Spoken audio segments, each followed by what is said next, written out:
हाथ से अपन आदमी के जानते छे। तोरा यार के बहुत बहस गली राजा साहब लग तोरा सब के रिक्स हम नहीं ले रही हो। ठीक है जे जानते छे बढ़िया से सभा कर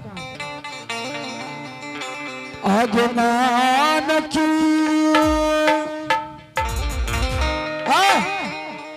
आगे भारी मन सेवा मनसी के कारी है सूरत के मेला रो देखाई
सुतेल दे धीरे धीरे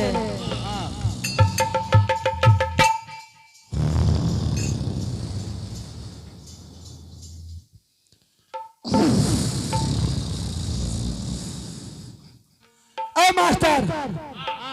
अरे कोना गेले दोनों तारू हमरा त नहीं छे पता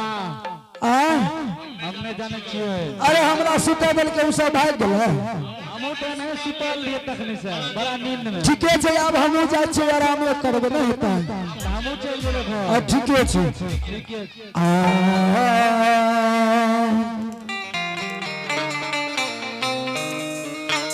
ओहो चलिए अंधेलिए ना बाबू सा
एक मार सलखीदा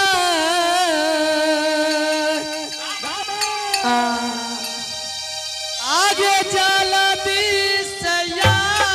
भी है गई आगे रानी के नाजदी इकावा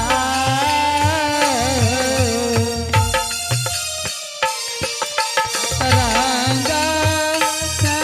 महल में रहेगे सलती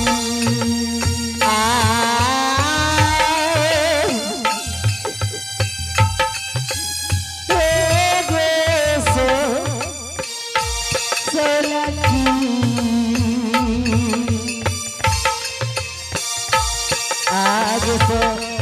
लकी आगे जाना दिसया बिहागे आगे हमारे बेलगी हुक्मा आगे आई मेहनत करी है एक से लकी आगे जलदी सया भी है सलकिया रानी नाजदी का बाग आई है अये सलकी मार गेला नजदी का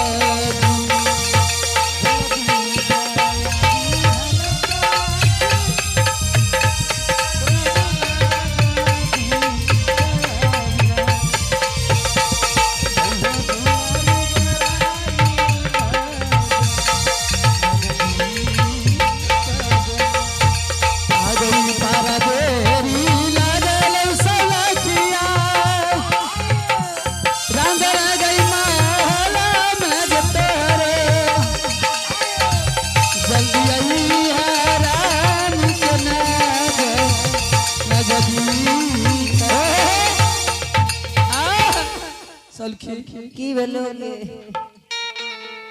आज तो हम बार खुश छियो से की भेलोगे कहबा घर भैया जिलबी खेल का चाय नहीं पियल को घर भैया का चाय पियल के की जिलेबी खेल के से बात छोड़ दे आए हम खुश छिए बहुत हमू जाने थे चाय नहीं पियल को ता खुश नहीं गे गुरु बाबा जे आशीर्वाद दा के गले ना हाँ वो पूरा भाग ना की भेलोगे कहै छै ना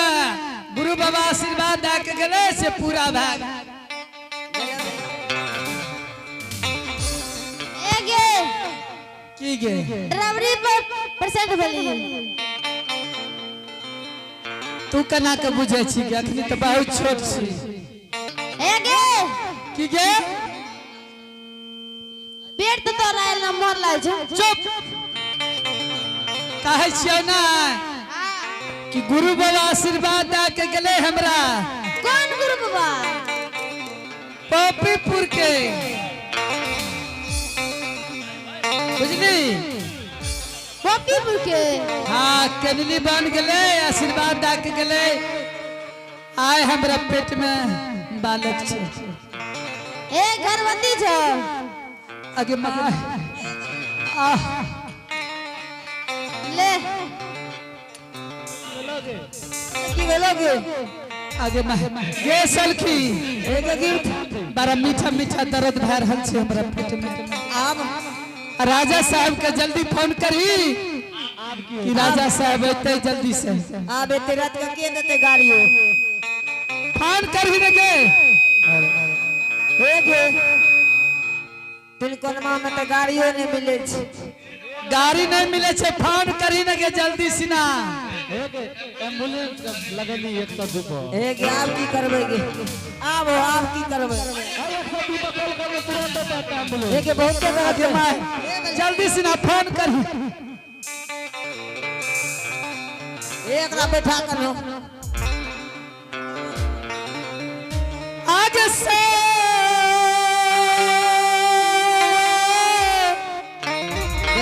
सलखी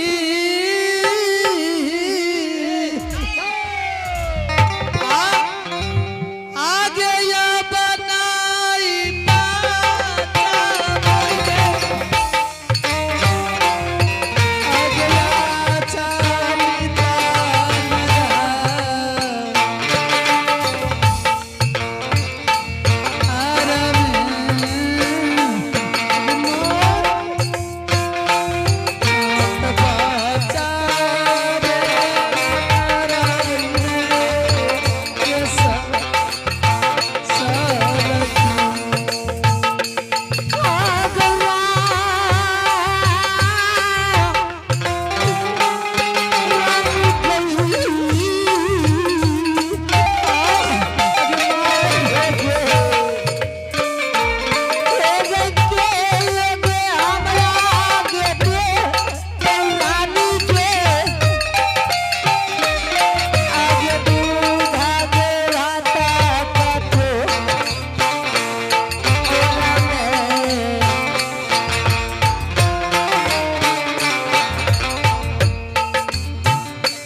जल्दी से राजा साहब का बुला अब हमर प्राण छन छन जा रहा है एगो ट्रैक्टर ओरे मोहब्बत बो के बुढ़वा ट्रैक्टर ओकरो बेच लेल के कथी से ला देबो अगे माई ट्रैक्टर से नहीं कहे छे राजा साहब का फोन करी देगे बैलगाड़ी में छे न कतो ए गांव में नहीं छ बैलगाड़ी में छे आजकल चले टोडो गे चलखी हां हमर प्राण एकदम छन छन उड़ रहल छे जल्दी से ना राजा साहब का फोन करी देगे फोन करी दे आ बर्दाश्त कर ले वो छोरा लग नंबर छे सुने छी बोल वह छोरा लग नंबर छे छोरा का हमें फोन करे छे छोरा बड़ा का लाभ जल्दी से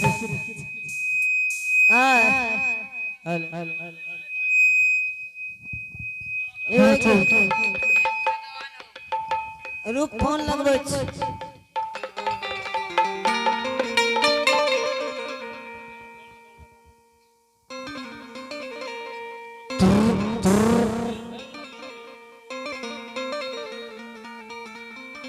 रिंग है छेगे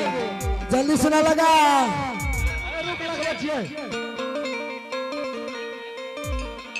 एक रिंग तो है छेगे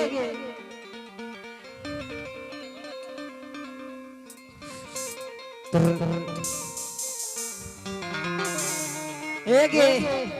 छोरा फोन काट दे छो एगो लाइन व्यस्त छो हेलो हाँ हेलो अरे की करी जाए नानी मोर गेलो अरे की बोले रे नानी मोर गेलो आवे छ तुरंते जल्दी आ अरे अखनी सुतल छे जे अखन सिंगल पछी हां सिंगल डाउन भेलो या ये रे जला तू से या अब रुक न जा ये रे नानी मोर गेलो रे अरे अब रुक न की भले जल्दी सुना जो जल्दी से आ